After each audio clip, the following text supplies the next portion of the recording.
What's up, guys? It's your girl Crystal. Just wanted to come to you guys here with a quick pregnancy journey that I went through with my almost now 10-month-old. It was not an easy pregnancy at all, but I get so emotional. But I know a lot of other women have probably gone through what I had to go through, so I definitely wanted to come and share because when I was going through my journey and I came to YouTube, I could not find any videos on this besides from doctors, not actual people in real life talking to me, making me feel better. So let's go ahead and jump right into it. So unfortunately, with my second pregnancy, I started off going to my regular doctor that I had my first son with. So, everything, I feel like when I was going there, I was feeling like I was being rushed. I feel like they didn't really care. Like I was kind of wasting their time. If I would need a prescription, I would have to call them and be like, hey, did you guys ever send in the prescription? Like they were just doing too much. I hated it. So I went on to a new doctor that one of my friends had referred to me and absolutely loved the doctor. On day one, when I got there, guys, they did an ultrasound on me. They said the baby looked great and everything, but I had a thin uterine lining. Yes, thin uterine lining. Like, I had never heard of this before. I'm like, what is this? Getting freaked out. So she's immediately like, you have a thin uterine lining. We usually see it in patients that have had maybe 2 or 3 C-sections versus I've only had one in my life. So they weren't 100% sure why mine was even thin. And then the sad thing about it, guys, I wanted to remember. See, good thing I took notes. When I went to this new doctor, I was 20 weeks, okay? So from my first doctor had never even told me that I had a thin uterine lining. And she was like that it was really serious and that that's something that they should have told me, but they never did. So stressful, right? So I'm like, okay, well, what's a thin uterine lining? And she's like, well, basically say that my body had went into labor. I could eventually bleed out, that it could just rupture. I could bleed out and potentially lose my baby. So, I was horrified. I'm like, what is going on? This is too much. I'm so far along. I know that I'm having a baby boy. It was just rough, guys. It was just rough. So my doctor had immediately told me that I needed to be watched by a high risk specialist, that I would have to go there and still come and see her. So that caused me a lot of stress because at the time I was still working and I had a 2-year-old. So, I'm already dealing with my 2-year-old and working full time. So it was just a lot. So when I went to the high risk doctors, they had to measure my uterine lining, make sure that it wasn't too thin, see if it had opened. So basically what they were trying to check for weekly was to see if my uterine lining had opened at all. So first couple of appointments, they were good. Then more towards the end, they kind of felt like that they had seen an opening of maybe 1 centimeter that they said. But they're like that they definitely want to keep on looking at it because it could keep on opening. And then once again, I would just bleed out and go into labor.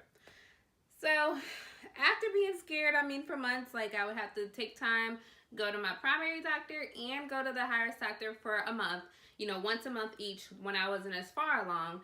But and then come the end, and I'm jumping ahead a little bit in my notes, but then towards the end, I had to see my high risk doctor and my regular doctor once a week. So that means every week I had 2 doctor's appointments. Come on, guys, it was ridiculous. So I was just so scared the whole time that I would bleed out at work, when is this gonna happen? I was just super, super, super scared. So they also told me my high risk doctor, when I went there, I asked tons of questions because the first appointment you're kind of just shocked, whatever. But and then once you go see the high risk doctor, you've researched it, you have tons of questions. So I asked him, I'm like, well, what's gonna happen? He's like, well, you definitely want to keep in mind, and I love that my high risk doctor too. But he's like, you definitely want to keep in mind that if you feel any contractions or anything, you immediately need to go to the ER. You need to go to the ER because they're gonna have to watch you, because if you go into labor, that's what can start your uterine lining just to rupture out. So a big mess. So at 32 weeks, let's fast forward. At 32 weeks, I was taken out of work and I was put on bed rest with a 2-year-old. My husband, he would work until 9 o'clock. So, even though my kid could go to daycare until 5 o'clock, still from 5 to 9, I had to take care of my 2-year-old, whereas I didn't really have anybody that I could depend on to pick him up every single day. So I still had to care for him, which wasn't bad. It was just that I kind of felt bad, that I was supposed to be on bed rest and wasn't supposed to be lifting anything heavy. So that's another good thing. She didn't want me lifting anything over 5 pounds because she just felt like the pressure I would put on my lining, it wouldn't be good. She didn't want me lifting anything just to prevent, to make sure that I wouldn't rupture anything. So, you know, with me having to pick up my son that was like over 30 pounds, you know, that made me scared. But it's like, what do you do? And my husband, there was like no way that he could get off work. You know, he's a great guy, but, you know, there was no way that he could get off work. And hey, you know, with a new baby, you have to work. So we had to deal with that. So let's fast forward to like more of like the end when I was continually going to the high risk doctors. They had to like hook me up every single time I went. So once a week, they had to hook me up to the monitors, and they it was called like a fetal heart monitoring, whereas they had to check like the baby's heartbeat to make sure that he had like a certain amount of heartbeats per hour. So it was just like a lot. So it was like if I didn't pass this test, and once again, I didn't like ask many questions about it because I'm the type like, if I ask so many questions, I'm gonna get super stressed, and I didn't want to Google anymore. I didn't want to figure out anything bad, so I just kind of went with the flow. But if I were like to fail the test, I would have to immediately be sent to the hospital, like to have the baby. But thank God, every time I passed the test, it was good. So being that they were worried about this issue my whole pregnancy, she went ahead and she scheduled me for a C-section.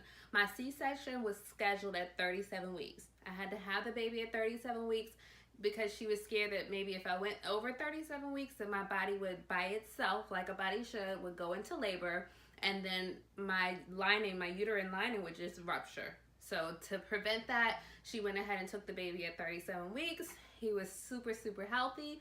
I'm not going to get into my labor and delivery quite yet because I'm going to be doing that video next. So make sure that you subscribe below. That way you could definitely be here to check out my pregnancy, my labor and delivery as well. But I'm going to go ahead and post a picture, even though it'll be in my next labor and delivery vlog, just to show you guys like what the uterine lining looked like. She was super sweet. Like actually had took my phone over, like, you know, when you're having a C-section, over the, what is it? You know, the little blue things right there, like over the sheet, and took a picture of my uterine lining for me. So that was super duper sweet. I'm so sorry if it's too graphic for you, but I just wanted to keep it real with you guys and show you.